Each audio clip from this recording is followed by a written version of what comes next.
What's going on, everybody? It's Chris Haffey here, and today I'm going to show you a super easy way to put a set of bearings into a set of Famus wheels.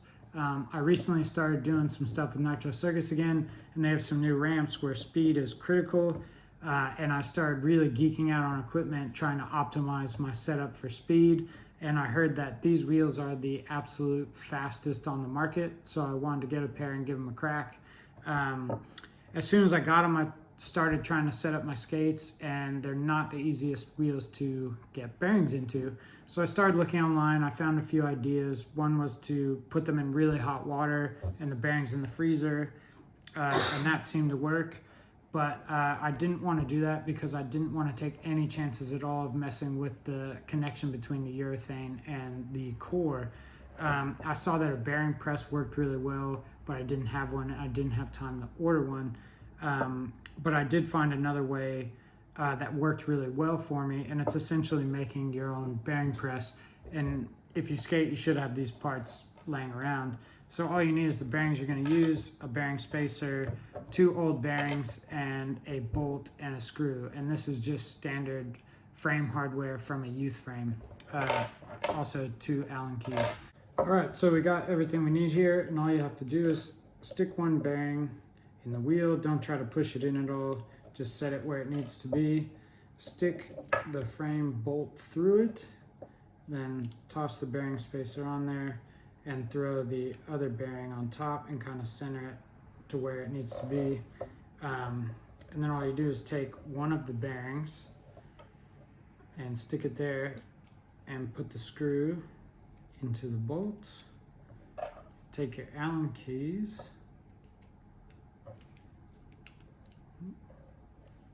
and just start tightening. Slowly but surely, the bearings start to push in evenly, or at least centered, I should say. You can see there one bearing's in further than the other. And I've maxed that out, so I have to unscrew the bolt, add a second bearing, put the screw back into the bolt, and just same thing.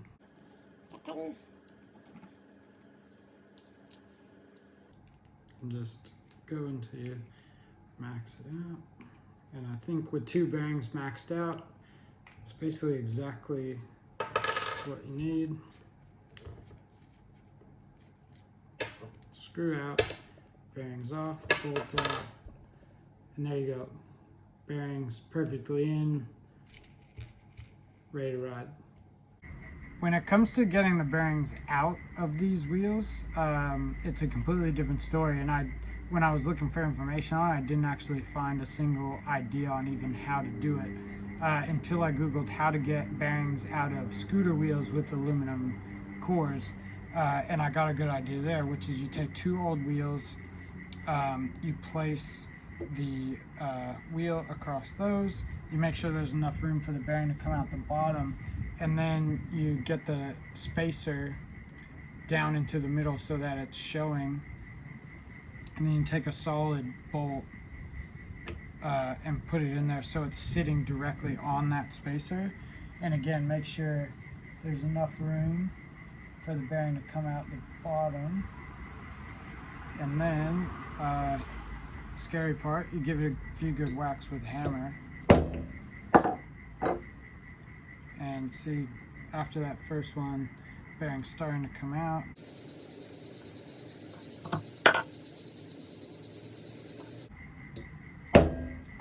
Boom, and then there's one bearing out. Now for the other side, it's really easy.